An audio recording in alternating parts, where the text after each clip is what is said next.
Jadi dok, ketika kita menilai lensa dan terdapat kekeruhan pada lensa kan dilanjut dengan shadow test dok. Nah itu kan kita mengarahkan senter 45 derajat, itu apakah senternya selalu dari temporal atau sesuai dengan kekeruhan yang ada dok? Biasanya dari temporal. Selalu dari Kebetulan temporal. ya, kebetulan tadi gambarnya dia dari medial karena itu dia pakai slit lamp ya. Tapi harusnya dari temporal. Baik dok, terima kasih dok. Ada lagi? Tadi kayaknya saya ya Aziza izin silakan. bertanya dokter, perkenalkan saya Aziza. Saya ingin bertanya 2 pertanyaan dokter. Yang pertama, ketika penggunaan oftalmoskop untuk segmen posterior, ketika pasiennya matanya itu menderita miopi atau hipermetropi atau astigma itu, apakah oftalmoskopnya sama kepada pasien yang matanya normal? Lalu yang kedua, untuk pertanyaan yang sudah disampaikan oleh Ella tadi Febrina mengenai segmen posterior itu yang pemeriksaan lensa, COA, pupil, retina, vitreus, boleh dijelaskan nggak dok? Jadi pemeriksaannya dari mana? Apakah ada yang dari pinggir yang mana, apa yang dari depan itu yang mana? Seperti itu dokter, terima kasih. Oke, yang pertama adalah fundoskopi dulu ya. Nah, fundoskopi. Jadi memang fundoskopi itu dia dilakukan menggunakan oftalmoskop.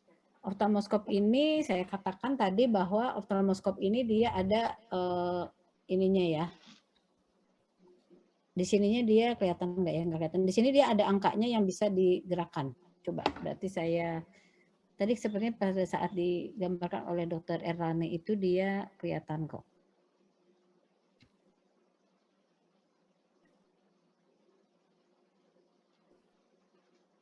Ya, kumat deh begini deh. Yang kelihatan beda.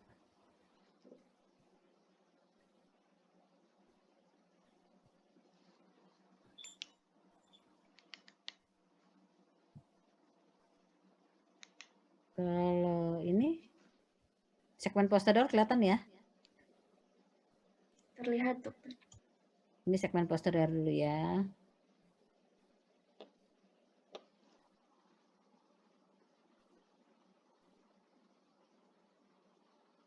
Oftalmoskop.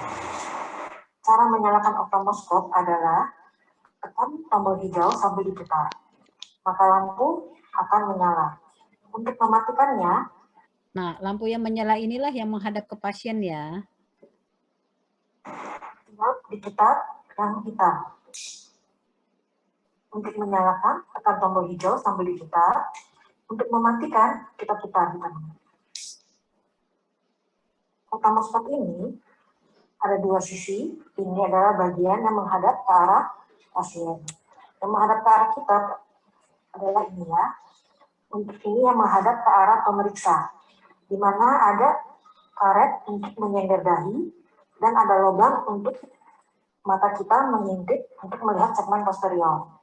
Nah, dari lubang inilah kita dapat melihat jelas atau buremnya fokus yang kita lihat pada retina pasien, ya. Kemudian, setelah kita nyalakan,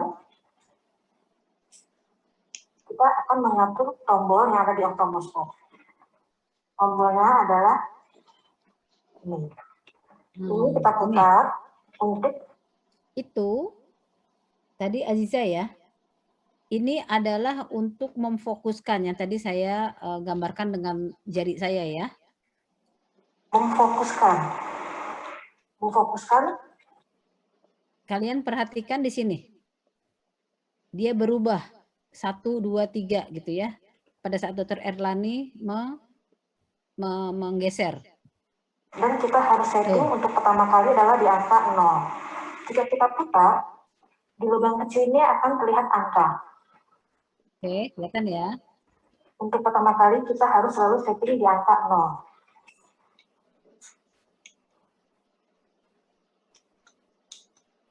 Nah, di angka 0. Kemudian kita atur lingkaran cahayanya. Dengan cahaya diatur oleh tombol sebelah sini. Nah, itu adalah untuk mengatur fokus. di mana sama ya. Jadi pada saat kita diputar itu kan warnanya orange. Nah, sama dengan nanti besok ya kita akan belajar tentang refraksi. Lensa refraksi yang berwarna orange adalah yang minus. Jadi pada saat pasien itu misal ya, sekarang misalnya pasiennya itu dia, kita anggap kita 0 ya Ziza ya. Kita 0, pasiennya minus 5. Nah, pasien kan pada saat pemeriksaan dia buka kacamata dong supaya kita bisa lihat. Nah, pada saat kita lihat, kalau di oftalmoskop tadi angkanya 0 seperti yang Dr. Erlani taruh, kamu melihat begini, kamu bayangkan bola matanya itu besar. Lingkarannya itu besar kalau untuk pasien miop itu besar ininya diameternya. Saya ini kalau nerangin suka perlu gambar memang. Salah saya. Ya, jadi kalau pada miopia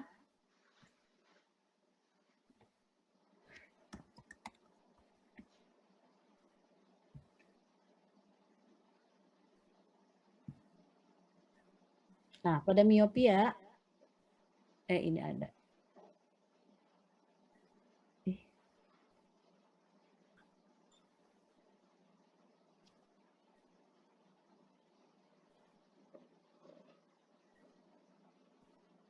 Pada miopia itu dia diameternya atau aksial lengthnya ini tuh besar.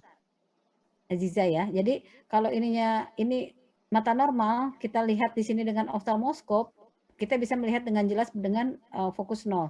Tapi pada miopia ini tuh gede. Ini tuh di belakang. Sehingga pada saat kita melihat dengan 0, ini jatuhnya di sini. Jadi kan blur. Ini harus kita mundurkan fokusnya sampai ke retina dia. Nah, retina dia memundurkan itu dengan lensa minus. Nah, tadi lensa minus tadi Dr. Erlani puter-puter tergantung jelasnya di mana. Jadi bisa sampai 1, 2, 3, 4, 5. Loh, ini jelas. Nah, iya, berarti sebenarnya si oftalmoskop ini dia bisa digunakan untuk dia bisa digunakan untuk melihat ukuran refraksi secara kasar. Itu dia bisa dipakai untuk melihat ukuran refraksi secara kasar dengan melihat berapa ukuran ini yang kita putar ini sampai berapa ininya. Ya. Pas kita, oh ini jelas nih, kita lihat aja berapa ya. Wow, 8. Oh dia minus 8 berarti. Gitu. Tapi kasar ya. Jadi artinya ketika ini kita 8, nggak mungkin dia cuma minusnya setengah gitu loh. Ya mungkinnya tetap nggak 8 kali cuma 6 ternyata pada saat direfraksi ya bisa gitu ya. Nah itu jadi itu difokuskan dengan ini. Jadi bisa juga. Tapi kalau misalnya sekarang kita balik, pasiennya 0, kitanya 5. Ini 5 juga nggak dok? Tergantung dokternya pakai kacamata apa enggak periksanya. Gitu kan. Kalau dokternya pakai kacamata berarti kan udah 0, ya udah ininya 0 bisa. Tapi dokternya lepas kacamata begini, terus dia periksa ya jadi 5. Gitu ya. Sampai situ yang itu jelas? Ya, jelas dokter. Jelas ya. Terus tadi apa satu lagi? Jadi antar segmen. Terus yang tadi menyambung pertanyaannya Febrina, untuk yang di segmen posterior itu ada pemeriksaan lensa, COA, pupil, retina, itu arahnya bagaimana ya dok?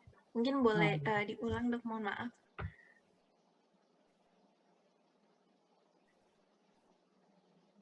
Saya ini kan alatnya dulu ya. Ini alatnya kadang-kadang kalian agak enggak. Loop ini adalah loop plus 3. Di sini loop plus 3. Loop ini adalah kaca pembesar.